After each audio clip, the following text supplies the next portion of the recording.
passage of the RTI law while sustaining our localization efforts. These include capacity building activities for local government units that have enacted their own FOI ordinances, as well as continuous engagement with local government representatives.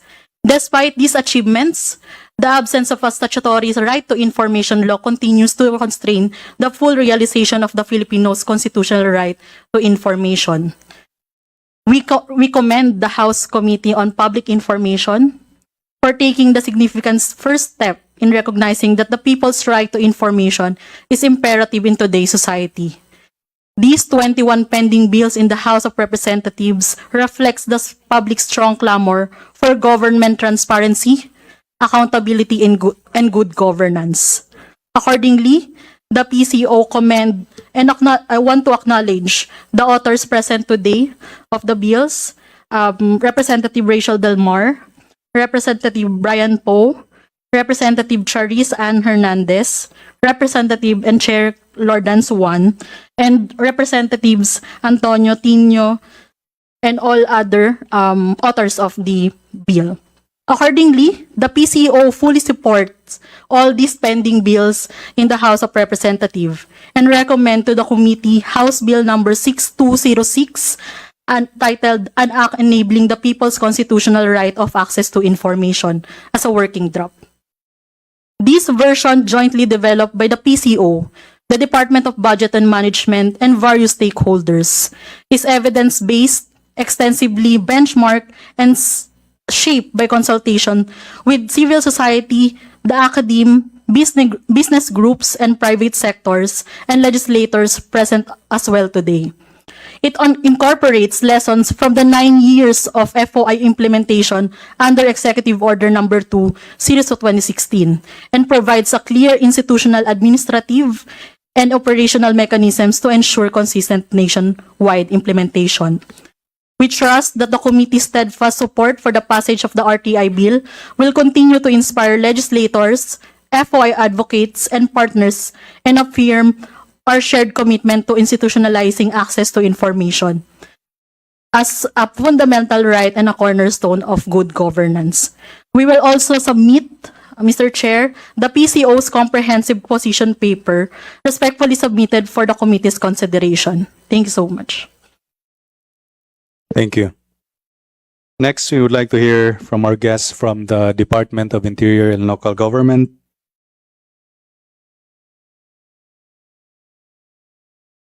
Good afternoon, Mr. Chair, and to the members of this committee. The DILG support the passage of the subject legislative measures as the same institutionalize the right to information as enshrined in Section 3 of the Bill of Rights of the 1987 Philippine Constitution. The DILG is yet to submit its position paper. However, we have initial observation on the subject bills.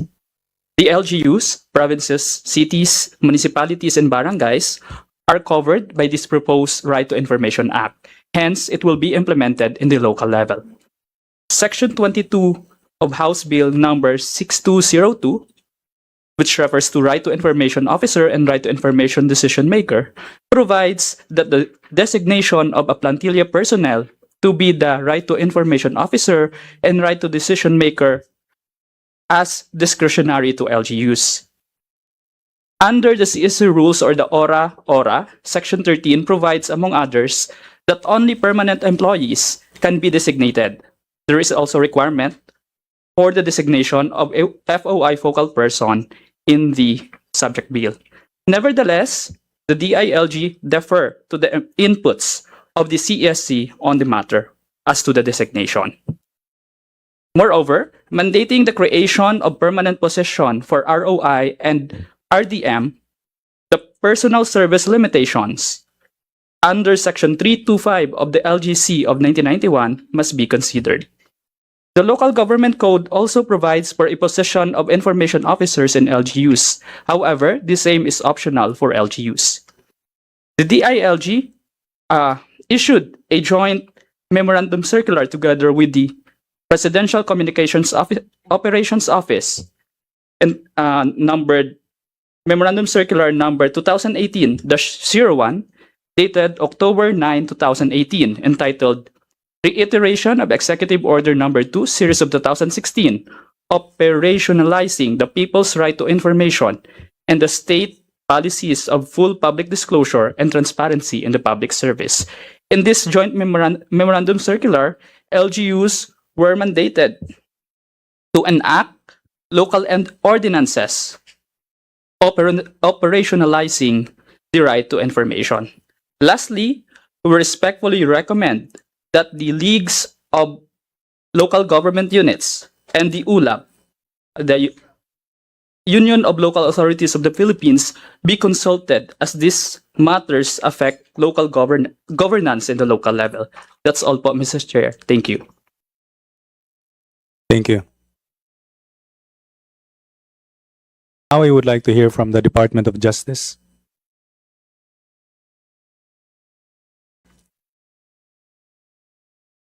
Afternoon, Chair, members of the committee.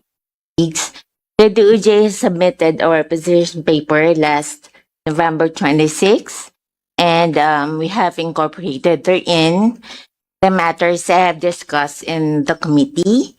We have also included the queries posed by Congressman Antonino Romano III. Thank you, Your Honor.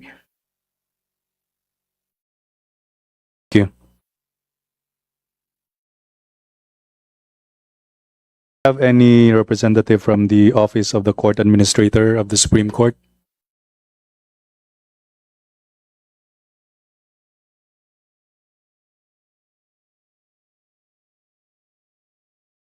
So next, we want to hear from our security cluster, Department of Foreign Affairs.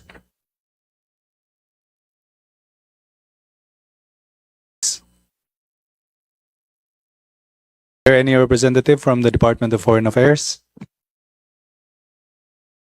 Good afternoon, Mr. Chair. Thank you very much for convening today's meeting. The Department of Foreign Affairs welcomes legislative efforts in strengthening transparency and access to information as proposed in these 21 pending House bills. The DFA fully supports the passing of a legislative measure which shall codify, regulate, and promote the right to information of every citizen.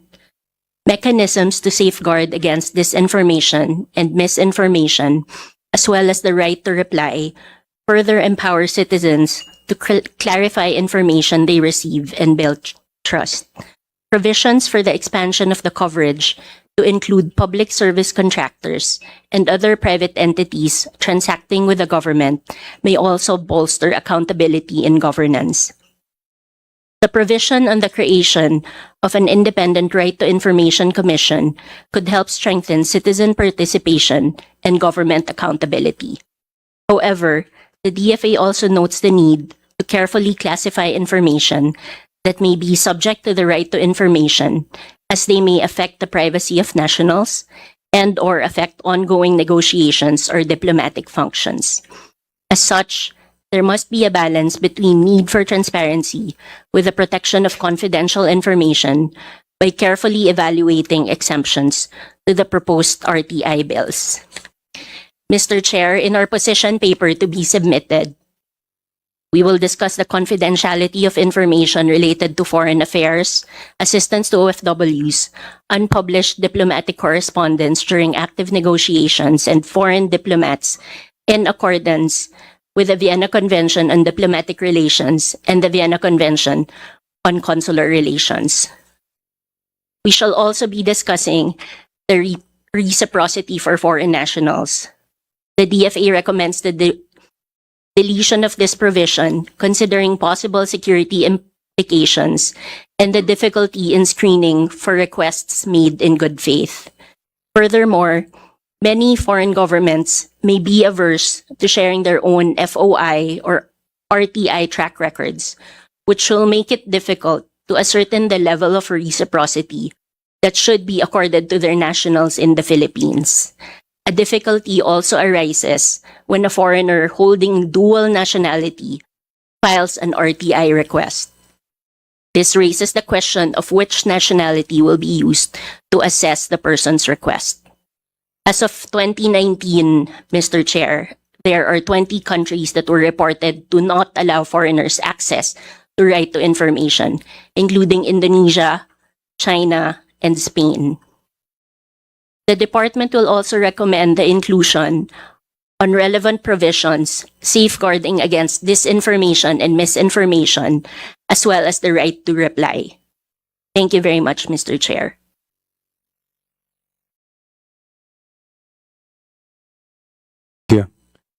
May we hear from the National Security Council? Mr. Chair, to the- Chair, pwede bang Yes. magpa-clarify regarding bago tayo mag-move on sa DFA, sabi nila they will submit proposals pertaining to disinformation and misinformation as well as right to reply. Could you be more specific? Kasi pang-usapan na yan and that could be seen as riders to this bill, no? The committee itself is hearing a separate or many separate proposals on disinformation and misinformation. Controversial na yun. Tapos isang issue, iba pang issue yung right to reply. Di ba? This is only about access to information. So, could you clarify why the DFA of all agencies put forward those particular issues? Mr. Chair, if I may, I would like to read the inputs from our Office of Treaties and Legal Affairs with regard to these two proposed relevant provisions. Under the safeguards against disinformation and misinformation, we propose to include to uphold the public's right to accurate, legitimate, and truthful information, all government agencies shall adopt, implement, and maintain appropriate and proportionate mechanisms to detect, label, and when feasible, correct information that is publicly disseminated and subsequently determined to be false or misleading, regardless of its source, medium, or form, including content generated or amplified through artificial intelligence. The RTI Commission, in coordination with the relevant government agencies, including but not limited to the PCO, the DICT, and the Philippine National Police, shall promulgate guidelines and promote best practices for the prevention, detection, and redress of disinformation and misinformation. These shall be included in the implementing rules and regulations of this Act. With regard, sir, to the right of reply, any natural or judicial person, including a public body or government agency, who is the subject of information disclosed under this Act, shall have the right to submit a reply, clarification, or correction, particularly when the information is inaccurate, misleading, or injurious to reputation, credibility, or public trust. This right shall apply whether the disclosure originates from a public or private source. In cases where the disclosure originates from a private individual or entity, the concerned public body or government agency may transmit its reply directly to the disclosing party or request the publication, posting, or broadcast of the same through appropriate and lawful means.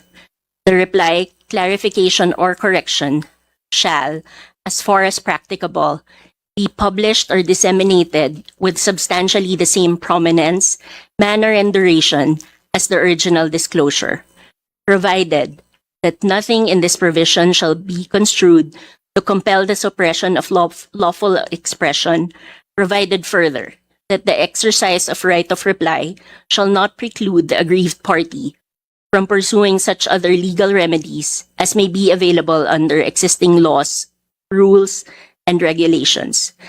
The committee shall prescribe the procedures, timelines, format, mode of submission, and safeguards for the exercise and enforcement of the right of reply, which shall likewise be incorporated in the IRR of this Act.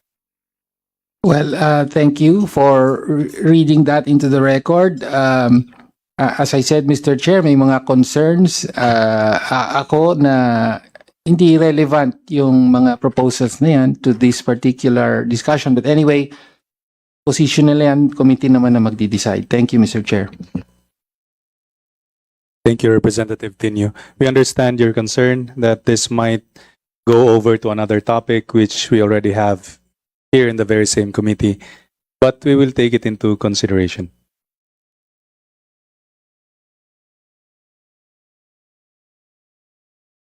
We go back to the Department of National Defense. Wait, have we finished with the National Security Council? Not yet. Okay. Please go ahead. Good afternoon, Mr. Chair, and to the members of this committee. The composition of the National Security Council has specific concerns per area of expertise within the NSC. So also in light of the additional House bills, may we be given a chance to consolidate our position as an institution and submit one signed by our good National Security Advisor. At this point, our immediate concern and focus is more on the exceptions to the right to information. While we are deliberating these bills, we should always take into consideration those information that we should not disclose in order to protect our national security and ultimately our sovereignty. Modern warfare is not anymore limited to armed conflict. This information and disclosure of classified state information and secrets can also be fatal to our survival as a nation. Also, in light of Memorandum Circular number 78 series of 1964, may I give the mic to Director Descallar to discuss this point. Thank you, Mr. Chair. Good afternoon, Mr. Chair, to the honorable members of this August committee. Good afternoon. With regards to the Memorandum Circular number 78, series of 1964, 68, sorry. Particularly, I'm referring to the section on the repealing clause. We manifest a deletion of a phrase, a 1-year condition for the repeal. We recognize that MC 78 series of 1968 should be updated because of the evolving information communication technologies in the environment where we are now and probably in the future. We support that updating. But with regards to the condition that it will be repealed 1 year, within 1 year upon the approval of this measure or an executive order superseding the memorandum circular, or whichever comes first, we would like to manifest our reservation. Maybe during the consolidation and the finalization of the substitute bill, we will further discuss our proposal in crafting that particular provision of the bill. Thank you, Mr. Chair. Thank you. We have the Department of National Defense. Thank you, Mr. Chair. The Department of National Defense supports the passage of the Right of Information Bill, subject to the inclusion of the following safeguards. 1. The explicit exemption of classified national defense and security information from any balancing of public interest test. Section 36B in relation to Section 35. This is to reinforce the preservation of the constitutional and jurisprudential exception to the right of access to information in Section 35, consistent with NERI versus Senate Committee on Accountability of Public Officers and Investigations. The department emphasizes that national defense and security information must be categorically exempt from any balancing of interest test. No amount of public interest in transparency can override the existential risks to national survival and operational security. This principle is grounded in the Philippine Constitution controlling jurisprudence and international FOI practice in jurisprudictions such as the United States and the United Kingdom. Second, the deletion of provision on express repeal of MC number 78, Series 1964, Section 56, to avoid creating a regulatory gap in the established framework for classifying, handling, and safeguarding sensitive information. Third, the removal of provision on automatic declassification of government information or records after 30 years, Section 37, and its replacement with a requirement for a thorough security review by the originating agency. Automatic declassification solely by the passage of time risks disclosing information that may remain vital to national security, defense, or diplomatic interests. Consistent with international best practices, any declassification should occur only after confirming the continued protection is no longer necessary. Finally, the Department trusts that these safeguards will be duly reflected in the executive draft to ensure a balanced approach that upholds the public's right to information while protecting the state's paramount national security interests. Thank you, Chair. Thank you. May we call on the Armed Forces of the Philippines? Our spokesperson, Colonel Francel Padilla. Sir, at this point, good afternoon. We take the lead of the Department of National Defense, and for the side of the AFP, sir, we'll be submitting our recommendations to the DND accordingly, sir. Thank you. Chair, Yes. I may. The AFP was invited to give their position to the committee, and what the DND spokesperson is saying is they will submit to the DND. Parang di po yata ganun. Pinapasubmit po kayo sa komite ng inyong posisyon. Hindi po ba pwedeng maibigay niyo yan? Yes, sir. Being a higher level authority to the Armed Forces of the Philippines, sir, we submit to them our recommendations accordingly, sir. Thank you. So you submit to them and they submit to the committee. Yes, sir. May we call on the National Intelligence Coordinating Agency? Mr. Chair. Good afternoon, Mr. Chair, honorable members of this committee. On behalf of our Director General, allow me to express our full support for the passage of the Right to Information bills. These measures reinforce the constitutional guarantee of the right to information on matters of public concern. However, Mr. Chair, while we support the broader objective of transparency, we must respectfully register our opposition to the proposed repeal of Memorandum Circular Number 78 Series of 1968. MC 78 remains the only existing government-wide framework governing classification, handling, and safeguarding of sensitive and classified information. Repealing it without a fully operational replacement will create a dangerous regulatory vacuum, one that exposes government systems to insider threats, impairs interagency coordination, and weakens the very architecture that protects national security information. The concern is not theoretical. Our continued intelligence and defense cooperation with foreign partners also relies in their assessments on our ability to protect shared intelligence. The trust extended to the Philippines by our allies is not automatic. It is earned through demonstrated consistencies in how we safeguard classified information. In an era marked by espionage, the Philippines cannot weaken its international safeguards. Transparency and national security are not contradictory. They may be harmonized. The Right to Information Bill achieves transparency. MC78, on the other hand, ensures that sensitive national security information, whether ours or shared by our allies, remains protected. Thus, Mr. Chair, the agency's position is straightforward.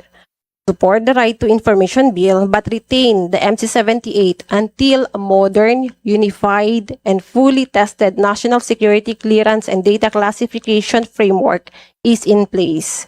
Premature repeal would not only disrupt existing protocols, it may also undermine the confidence of our foreign counterparts and compromise our collective security efforts. The agency has explained its position in detail in the position paper it submitted to this committee, Mr. Chair, last November 14. Thank you, Mr. Chair, and other members of this committee. May we now hear from the Philippine National Police.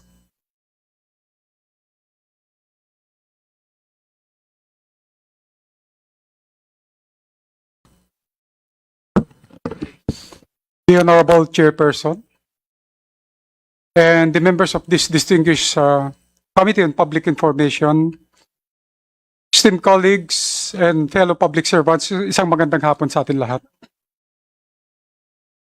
Part of the PNP, we extend our utmost gratitude for the opportunity to address this consultative meeting convened to deliberate on matters crucial to our nation's well-being and security. Today we gather to underscore the paramount importance of media in the dissemination of public information, particularly during times of conflict and uncertainty.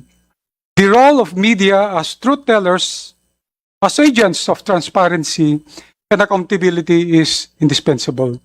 As the Philippine National Police, we recognize the crucial role that media plays in shaping public perception, fostering understanding, and ultimately contributing to the maintenance of peace and order in our society.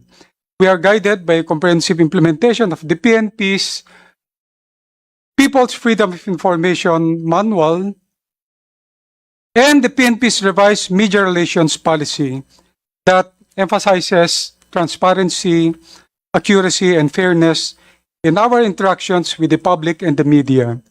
Our aim is to cultivate a relationship built on trust, mutual respect, and professionalism, ensuring that the public receives information that is reliable, unbiased, and reflective of the truth.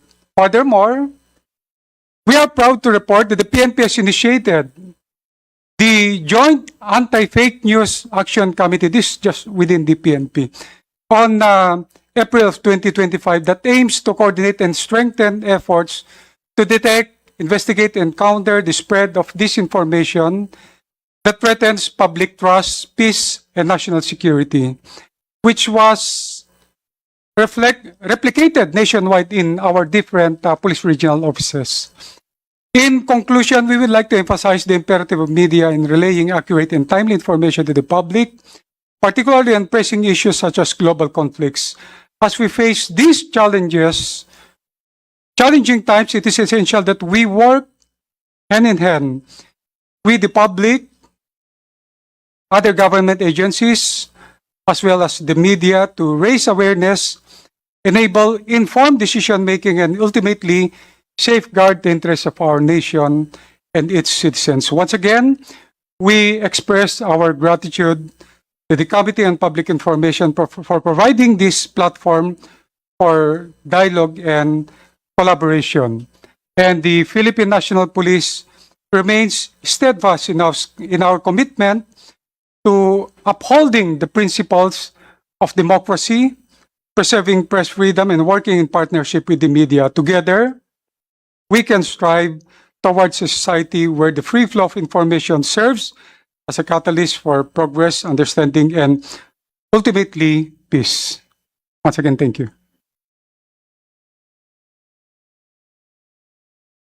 Thank you. May we call on the Philippine Drug Enforcement Agency?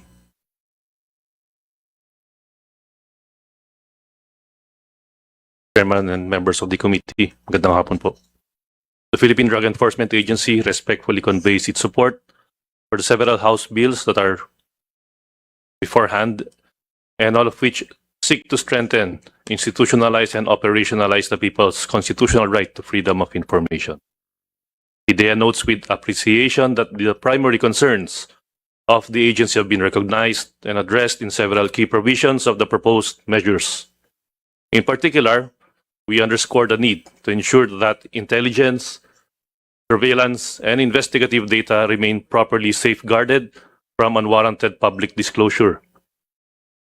These safeguards are essential to protecting ongoing operations, securing confidential sources, and preventing the compromise of law enforcement strategies. It must be emphasized that the effectiveness of PIDEA's anti-drug operations relies heavily on timely, accurate, and discreet intelligence gathering. Information generated through these activities is inherently sensitive and classified. Premature or indiscriminate release of such information would jeopardize operational integrity, undermine public safety, expose informants and operatives to unnecessary risks, and ultimately weaken the government's campaign against illegal drugs. Maintaining the confidentiality of these materials is therefore not only a matter of institutional interest, but a crucial component of national security and law enforcement efficacy. PIDEA likewise supports provisions that promote transparency, accountability, and responsible information sharing within the bounds of operational security. The agency remains committed to upholding the principles of good governance by providing accessible, accurate, and timely information to the public, insofar as such disclosure does not compromise legitimate law enforcement functions. We thank the Honorable Committee for the opportunity to participate in the deliberations on these significant legislative proposals. IDEA stands ready to extend further technical input and cooperation to ensure that the final measure effectively balances the public's right to information with the imperative to protect national security and sustain the momentum of the country's anti-illegal drug campaign. Mr. Chairman, the PIDEA will also be submitting its comprehensive position paper with regard to the House bills on hand. Thank you. Thank you. We call on Attorney Jose Miguel Solis from Department of Budget and Management.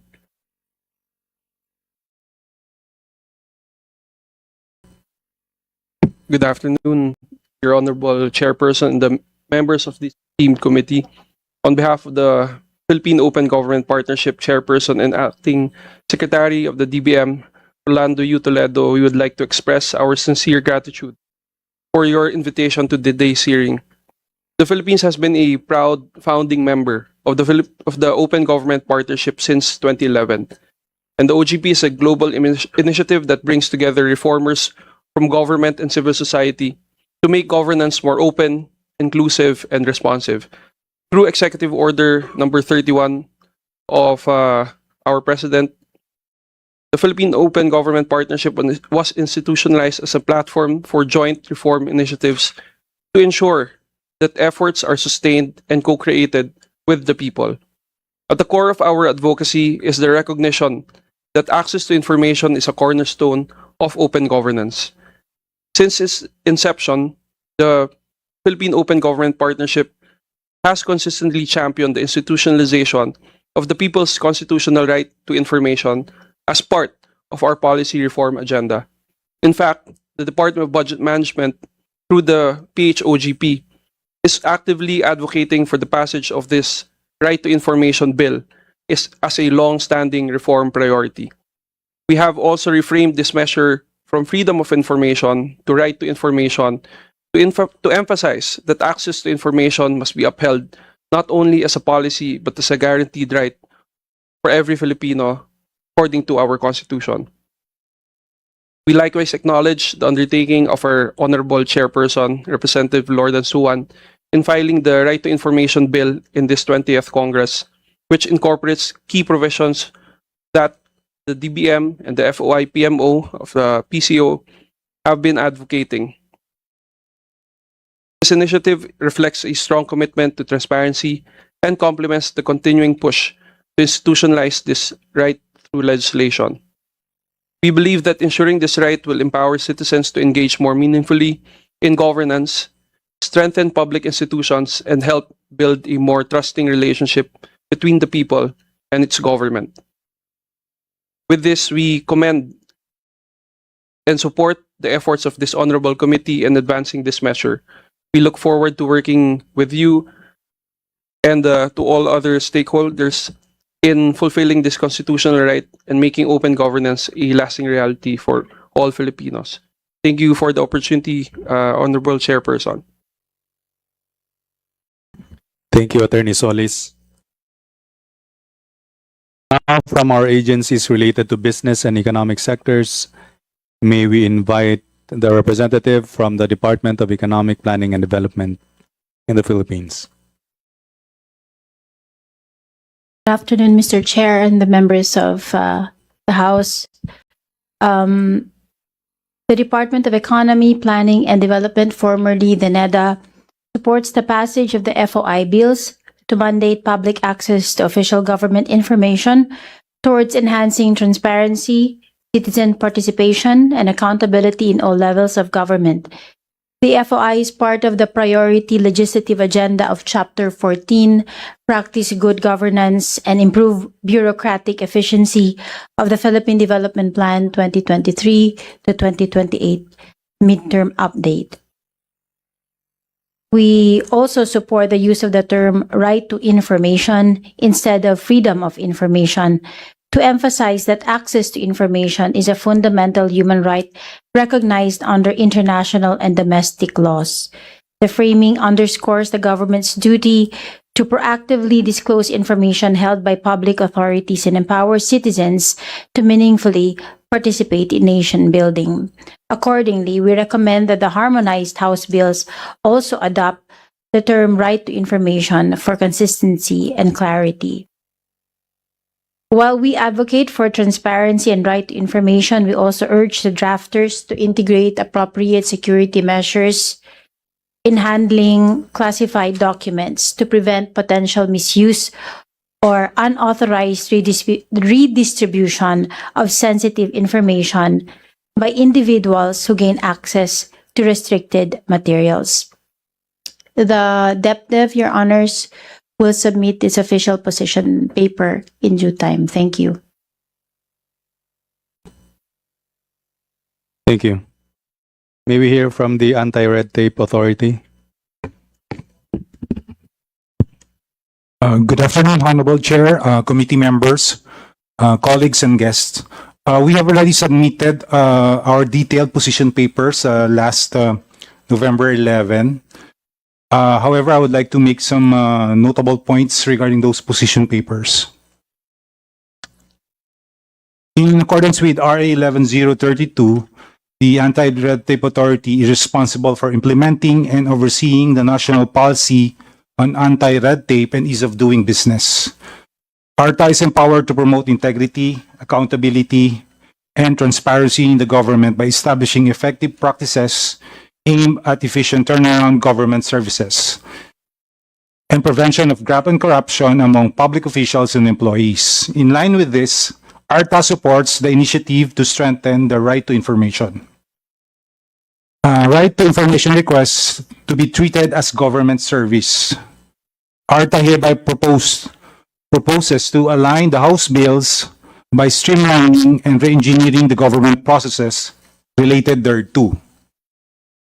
We fully support the institution of a one-stop shop and an electronic version to streamline receipt, processing, and release of information requests in government agencies and offices through a single channel. This promotes efficiency and simplicity in the delivery of government services by having an end-to-end process facilitated in one window or through electronic means. The right to information bills notably incorporate a provision allowing the transfer or referral of requests to the appropriate agency that holds the requested information. To effectively implement this process, the proposed legislations must direct government agencies and offices to employ and integrate the whole of government approach. in their system as defined under Section 4, Rule 1 of RA 11032, implementing rules and regulations.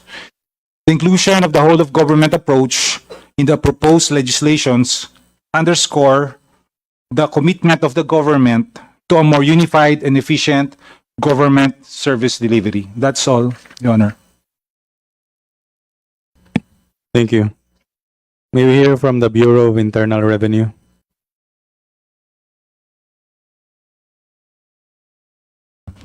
Good afternoon, Mr. Chair.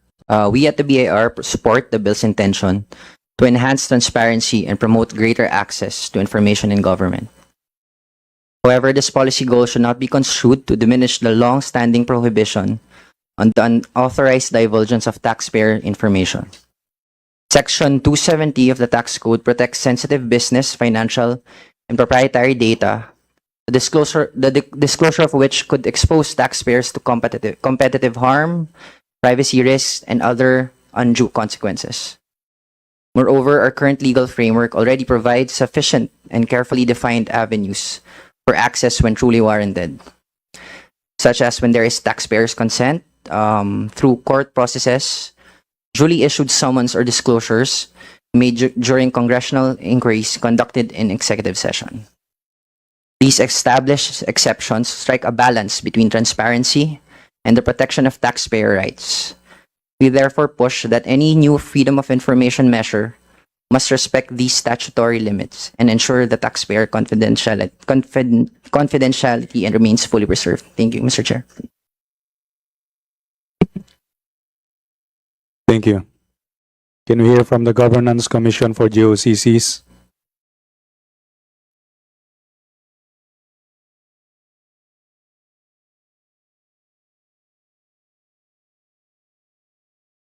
Afternoon, Mr. Chair, members of the Honorable Committee, and esteemed colleagues.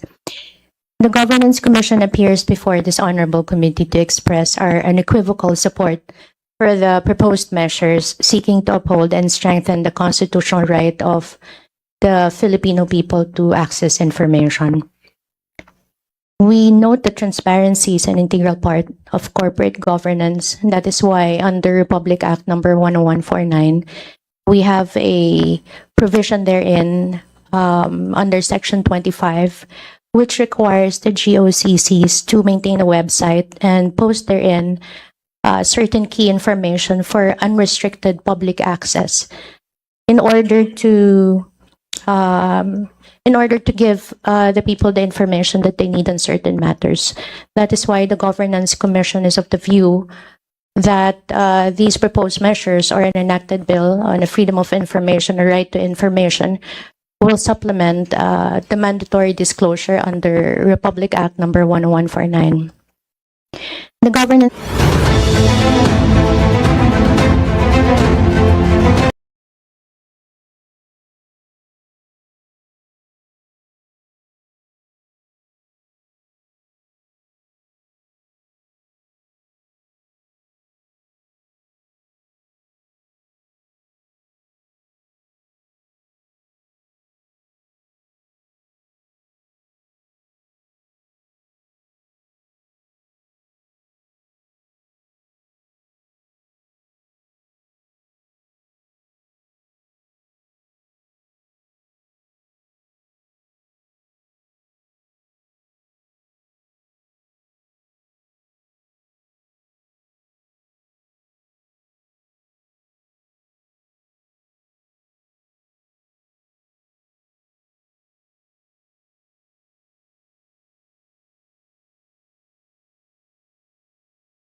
of the ombudsman in handling these complaints.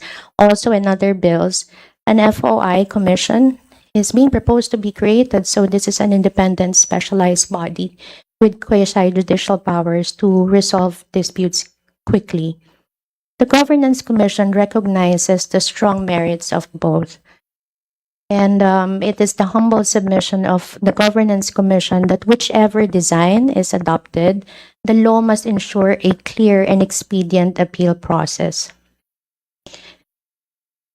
So as I have mentioned earlier, Mr. Chair, the position paper of the Governance Commission already discusses extensively, and we would respectfully refer to the Honorable Committee the consideration of these proposed observations and recommendations from our end. For Governance Commission, that would be all, Mr. Chair. Thank you very much.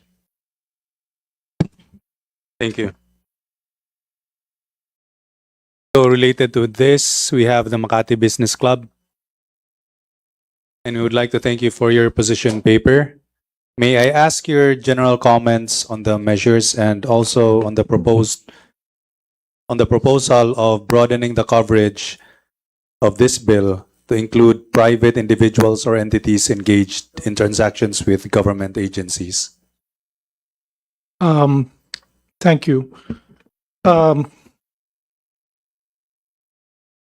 could start with the motherhood statement that we support this initiative and all of these bills. The Makati Business Club has been supporting freedom of information for nearly 40 years. This Congress has failed to pass an FOI law for 40 years. It's urgent now, because we have the corruption scandal and so on. But I'd like to... Mr. Chair, point of order. Excuse me. Sir, I just want to manifest here. Hindi ba tayo nagpasa? Point of information lang po. Hindi ba tayo nagpasa ang lower house?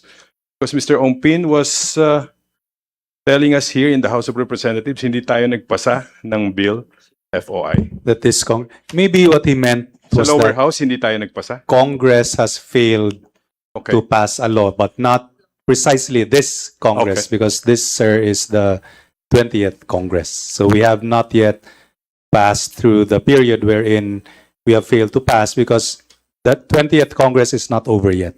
Yes, Yes. but in the previous Congress, we passed it in the lower house.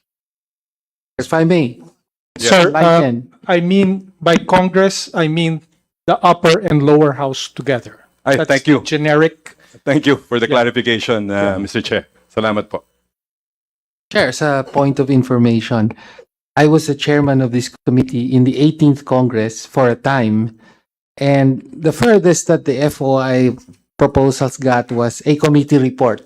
So the committee was able to pass a committee report. However, it was never sponsored in plenary. So that's the furthest, as far as I know, the furthest that an FOI bill has reached in legislation. Thank you In for the House. the senior representative here in Congress, Congressman Tino. Thank you, Mr. Chair. Salamat po. Sir, please continue. I note the reservations of the various government agencies that have spoken. But let's not get mired in these details. State secrets and classified information, things like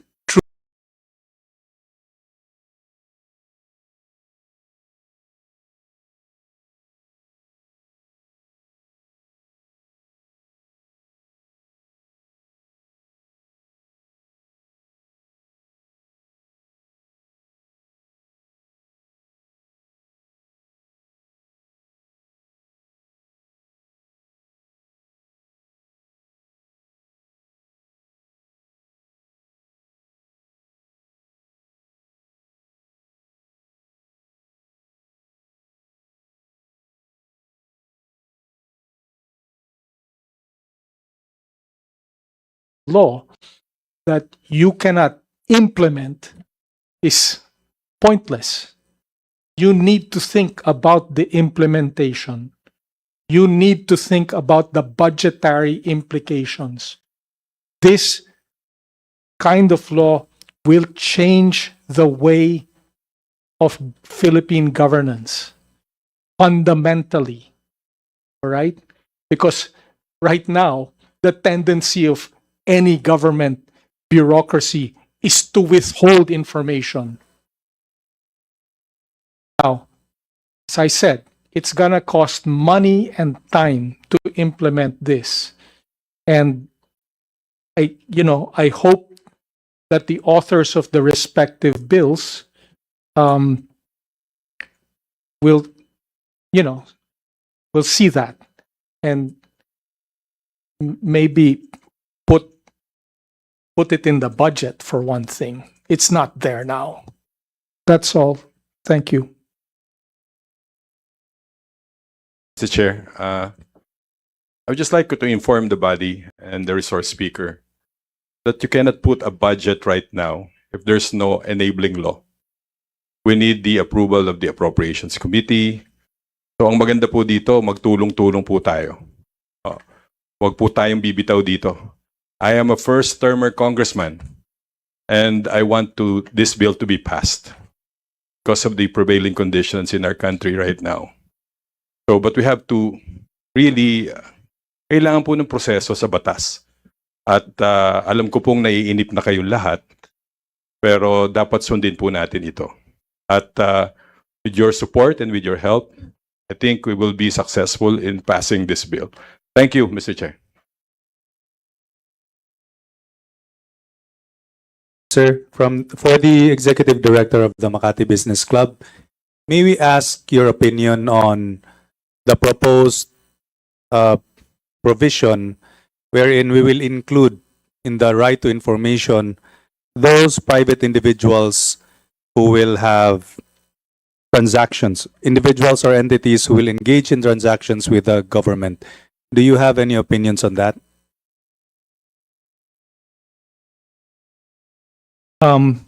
We have not commented on it in our comments to the bills, but I would say this transparency should extend only to the extent of their dealings with the government and not beyond, because that's not. I don't think it's fair. It's a violation of the right to privacy. Okay, but certainly, if they're dealing with government, those dealings should be transparent and people should be able to see what's going on. Thank you. Next, we will have the Commission on Audit. Good afternoon, Mr. Chair and members of the committee. For the Commission on Audit, the Supreme Audit Institution of the Philippines, these proposed FOI bills present an opportunity to strengthen public understanding of government financial management. From COA's perspective, the promotion of transparency through statutory FOI strengthens the environment in which audit findings are disseminated and understood by the public. As an independent constitutional commission tasked with ensuring accountability over public funds, this commission welcomes legislative efforts that not only reinforce transparency and accountability, but also protect audit-sensitive information, confidentiality, and institutional independence, all of which are critical to the integrity of public sector auditing. Mr. Chair, we will submit our official position paper as soon as possible. Thank you.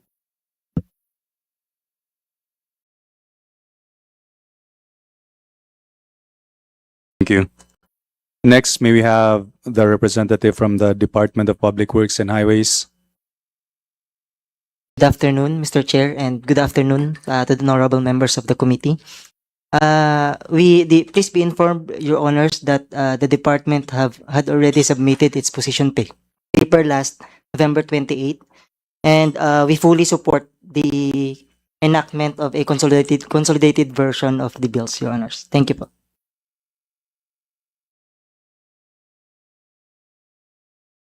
How about the Department of Science and Technology?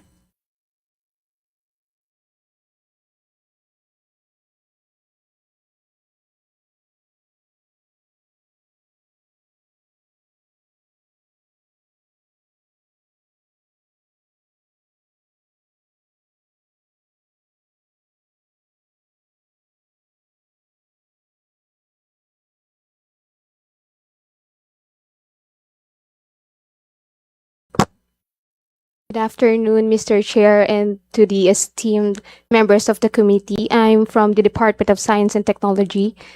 And for our comments and recommendations for this bill, the DOST moves for the consolidation of the various measures related to the right to information, or RTI. The department affirms the constitutional guarantee of the people's RTI on matters of public concern.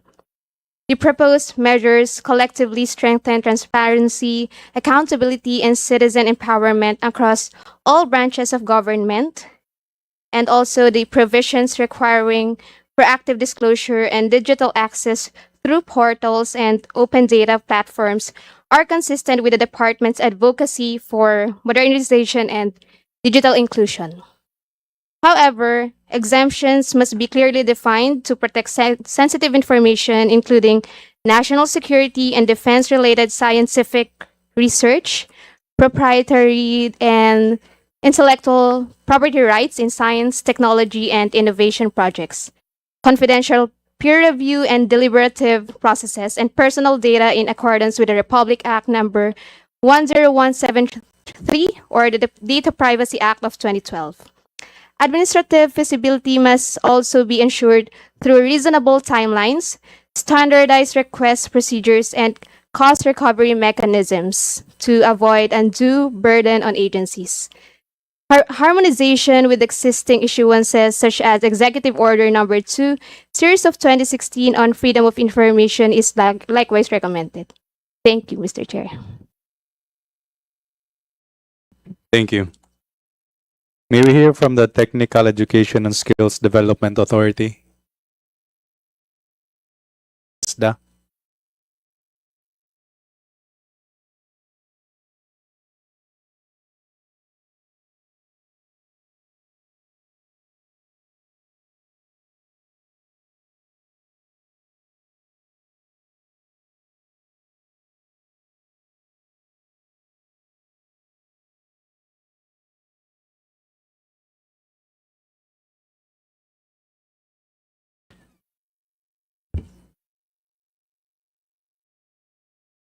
Good afternoon po, Mr. Chair, members of the committee, and esteemed colleagues.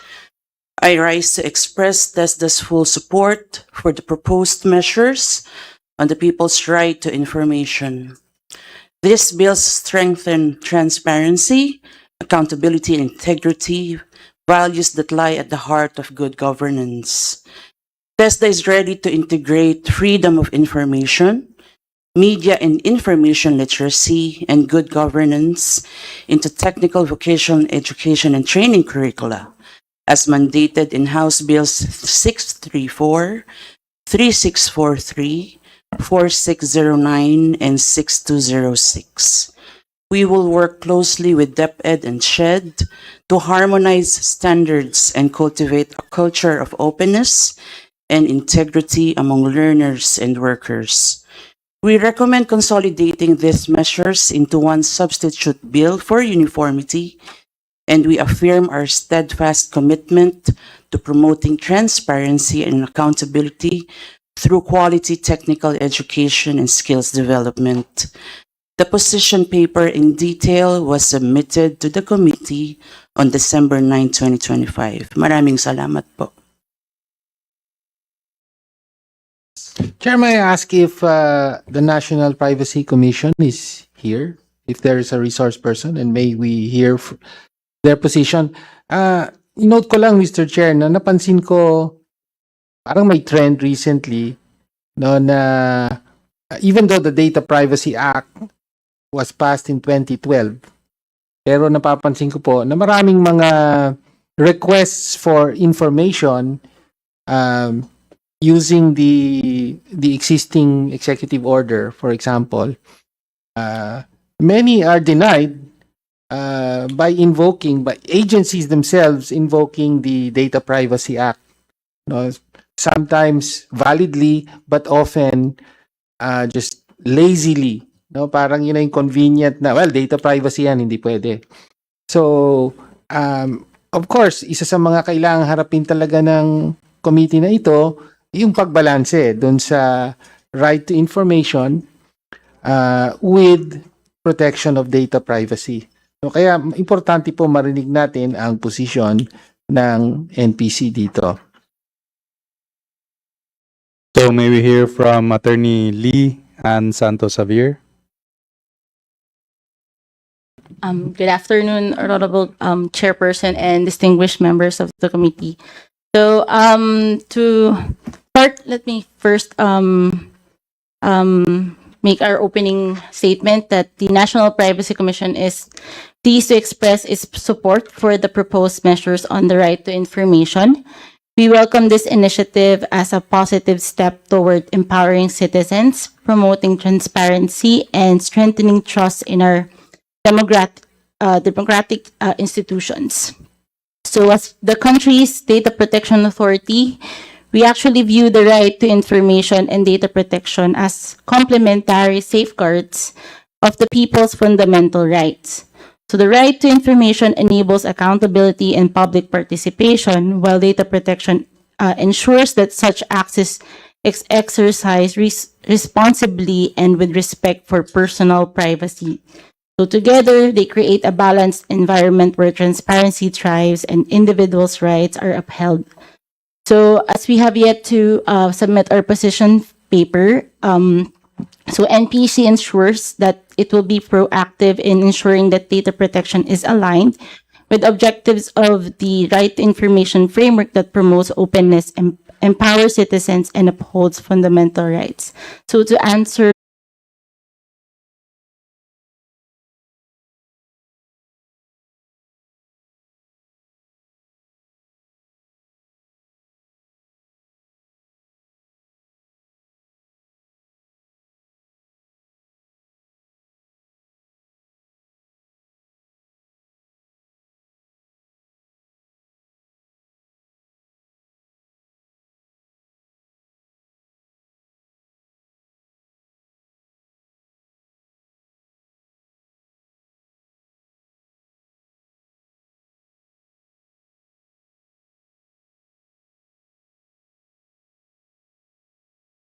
bills, and we, as I mentioned, we just would like to make sure that the data privacy rights of the people or the data subjects are protected. Thank you very much.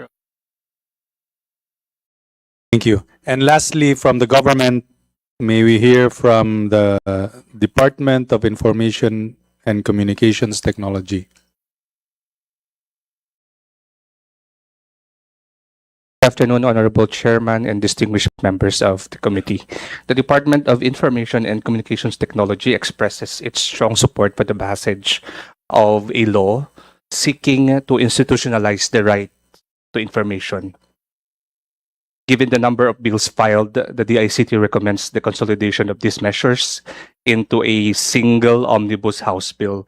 A unified version will ensure policy coherence and clarity and provide a clear framework for implementation across agencies. As the government's agency in ICT development and digital governance, the DICT commits to providing technical inputs, particularly on digital access, cybersecurity, and data management, and ensuring that mechanisms for information disclosure are aligned with modern ICT standards. The DICT will submit its consolidated comments and recommendations once inputs from all of our relevant units have been gathered. And it is noteworthy, Your Honors, that a similar specialized extension of this bill the citizens' access and disclosure of expenditures for national accountability, or Cadena Bill, is already being considered in the Senate.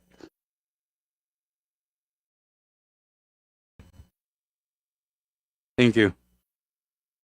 Finally, we want to hear from our civil society organizations which have been advocating for this law. Can we hear from Right to Know right now?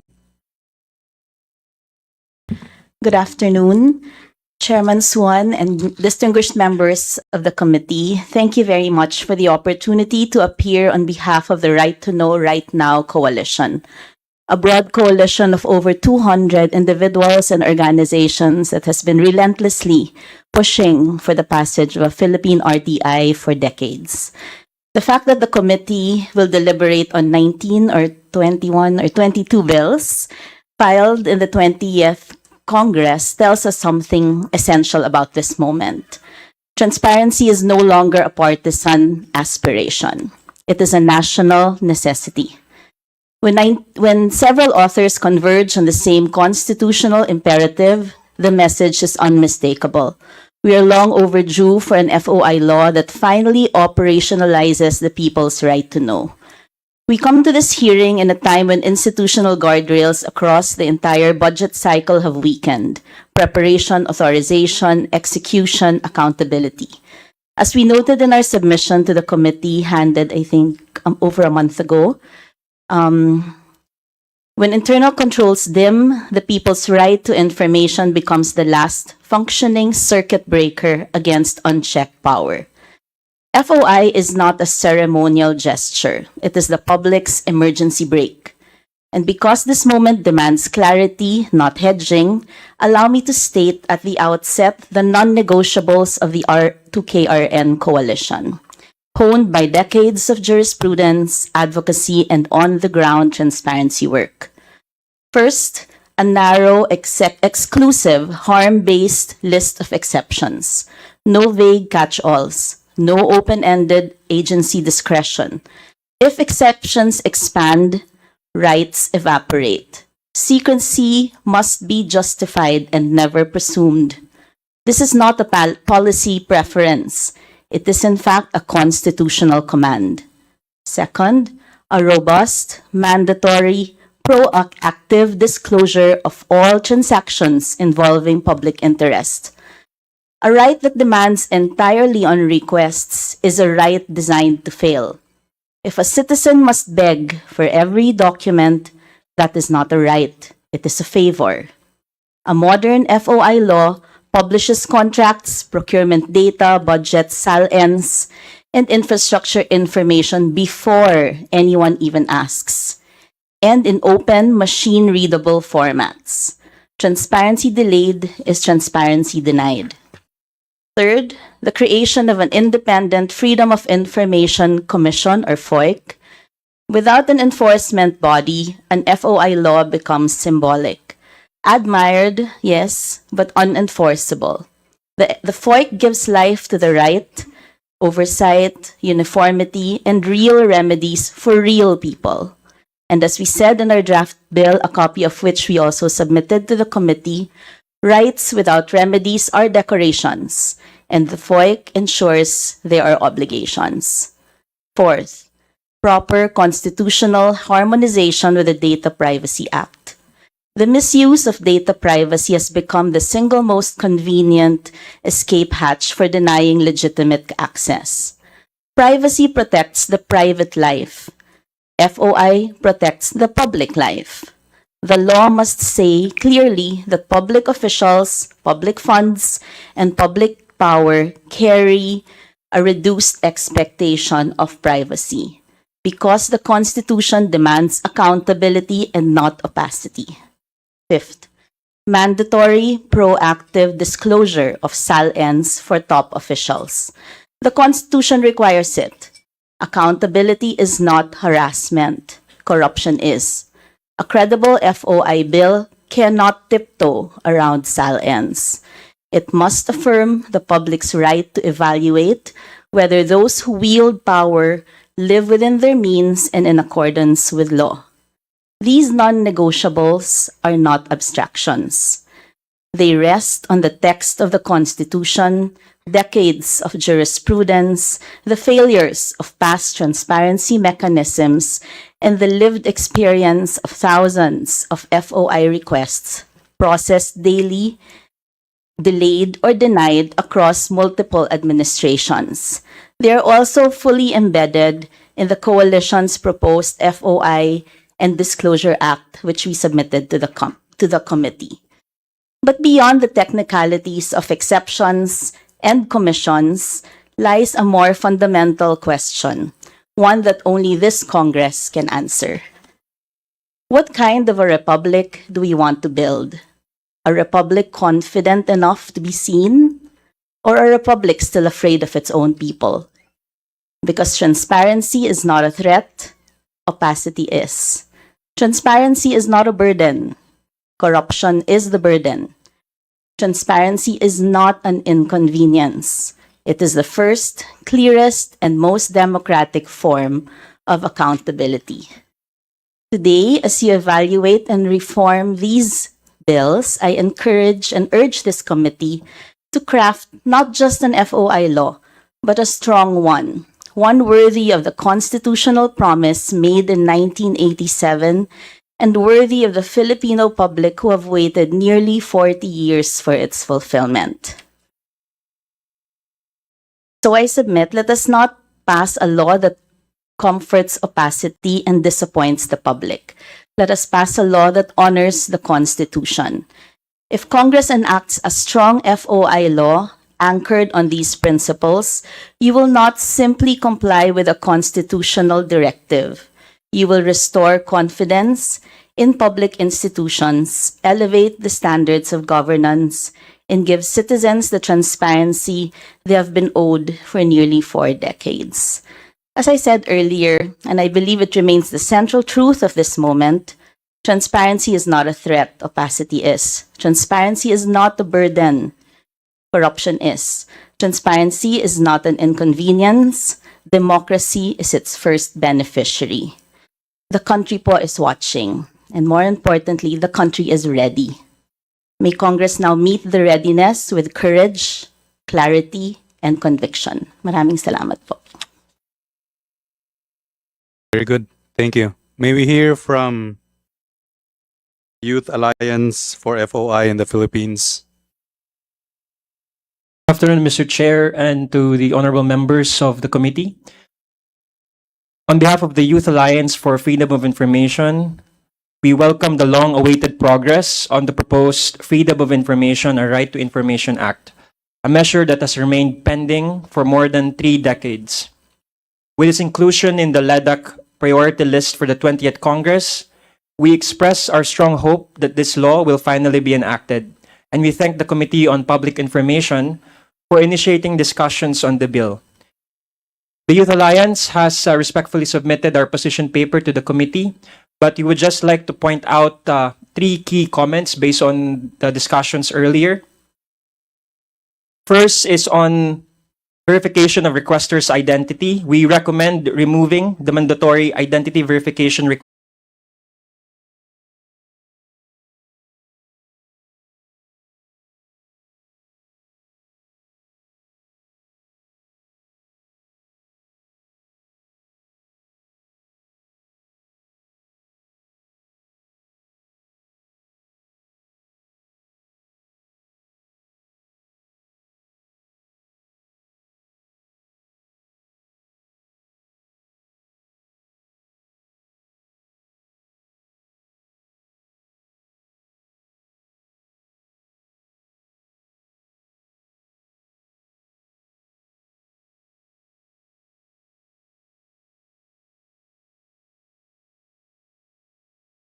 This is the information age. We run on information. We run on data. I'd like to emphasize this to the authors of the bills, the various versions, because the bills need to reflect this. By creating open and freedom of information, you're creating value. And that's, that's translatable into pesos and centavos. It will help our economy. Okay, so I just wanted to make that observation, which is not really in line with the various provisions or reservations of the bill, but I think you should all be aware of it. So you're saying, sir, that the information that is proactively published on the websites or on whatever mechanism we might come up with is going to be used by businessmen and employers, and maybe not monetized, but used in a good way in order to make their businesses more profitable and in turn our economy better. Is that what you're saying? Yes, it has economic value.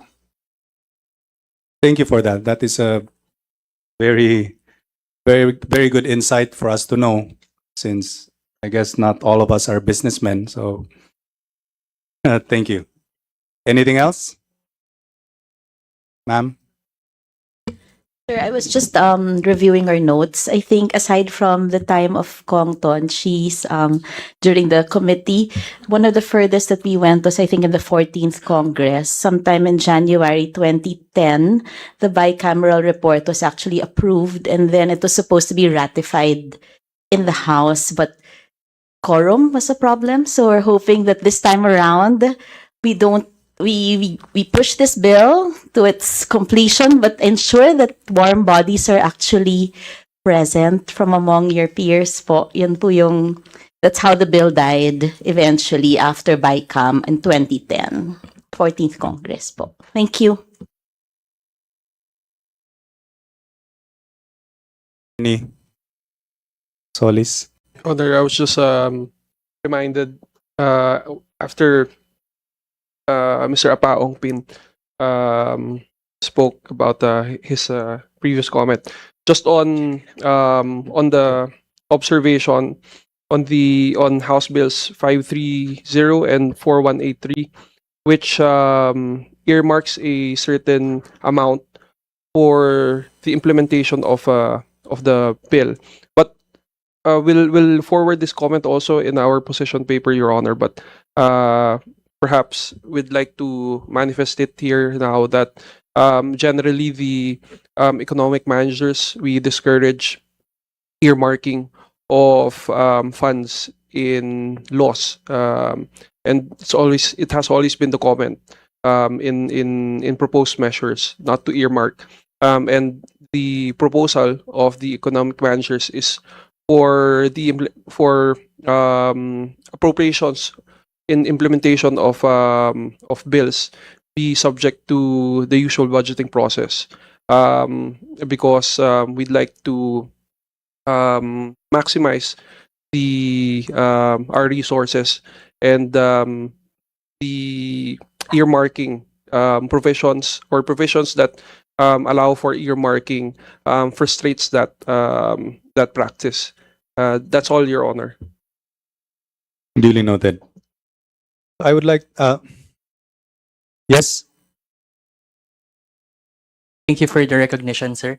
My name is Patrick Akupan. I am the convener of the FOI Youth Initiative. So my manifestation is just support to what our colleagues have said, but also an emphasis to what Mr. Apaong Pin said about how the business benefit from access to information. But specifically, this manifestation is drawn from years of advocacy, not just on a personal level, but on the network that I represent, the FOI Youth Initiative. So on the business side, we have seen how the business, how businesses have benefited from access to information, specifically in a small municipality from a province where I come from. It's called Lumban, Laguna. So Lumban, Laguna is known for its barong and embroidery. And actually, the push for an FOI ordinance was led by a group of industry players who wanted more access to information about how they could source more low cost inputs to what they produce. So that's one benefit of how businesses could benefit from access to information. But more on the civic life that we enjoy, I come from a state university, the Polytechnic University of the Philippines, Your Honor. And in the school that I came from, a problem that exists that confronts majority of the students is access to clean and safe restrooms. It might be unpleasant to hear, but it's one of the core issues that many state universities encounter. As simple as access to restrooms is a problem that our students find to be very significant in order to proactively and productively participate in their classes, and ultimately their learning outcomes improved. So I'm saying this because there is a growing interest among the constituencies that we represent. And this hinges on the importance of access to information. In this small movement that was created in support for FOI in that school, we have used the FOI mechanisms by engaging our administration in the school to inquire about this university's plan to improve and rehabilitate those restrooms. While we are not mostly able to see much results happen because the pandemic happened, at least dialogues happened after a simple inquiry of information. And that's a lesson and an experience that I want to leave to the people that we are talking with right now, that what we do is very important in enriching the civic life and ultimately our aspirations. Thank you. Ma'am? Yes, sir. Good afternoon. I'd just like to inculcate through the lens of the geopolitical tensions that we're facing. So, looking at the situation that is happening now, this bill is really very important in order for us to really implement also the transparency initiative that we are putting up forward in the ground. And this is really a very good opportunity for us as Filipinos to also have our voices be heard also in the international community. For the side of the Armed Forces of the Philippines, as long as these statements do not compromise ongoing operations, intelligence activities, and the safety of our troops in general, and of course, this is all for the security of the state. We really advocate for this bill to be passed as soon as able, sir, so that in the lens of patriotism and nationalism, all of us will be able to shed light to all of the questions that are facing now, sir. Ma'am, I'm just curious. May I ask if there are any, tangible benefits on the part of the uniformed service that you will get from the passage of this bill? Just like what the representative from the youth sector gave us an example of regarding the bathrooms, just for me to understand. So in terms of our transparency initiative, what we want to put out there is the real story. So our greatest weapon right now is the truth. So with this bill, what we are advocating is one message, many voices. So as long as each Filipino is well aware of the position that we have in terms of the geopolitical tensions, talks about the West Philippine Sea, and other issues that we're facing now, sir. This will also benefit us in general in terms of patriotism and nationalism heightened for the whole country. So. Thank you for that. So I really appreciate the stories from the youth. When you said that just because of the request for information, there were already dialogues that were happening. These are things that do not appear from the proposed bills. And as chairman and as the committee, we really appreciate it, so that we will gain more insights. And just like what Mr. Ongpin said, that information is the new oil.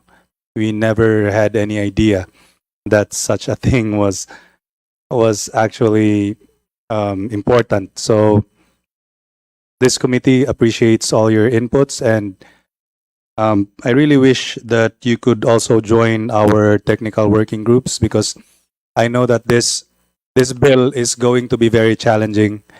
This is not going to be an easy bill to pass. And we have to balance security concerns, with the need for transparency, and it's going to take a lot of meetings, but this Congress might be our best hope to be able to pass that, considering what's happening in our national government and considering what's happening with the country. So I would like to inform the body that we have created 2 technical working groups, one for anti-false information bills by Vice Chairperson Attorney Agay Cruz, and this one for the right of information bills to be headed by Vice Chairperson Brian Yamsuan. So for the next quarter of next year, we will focus on these 2 topics. And so before we adjourn, may I ask if anyone has any other matter to discuss with this committee aside from the bills?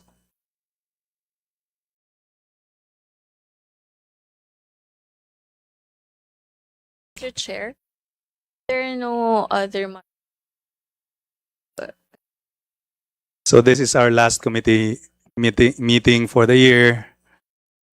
Merry Christmas to all of you. There is a motion to adjourn. Any objection? Hearing none. Meeting adjourned. Thank you. Thank you, everyone.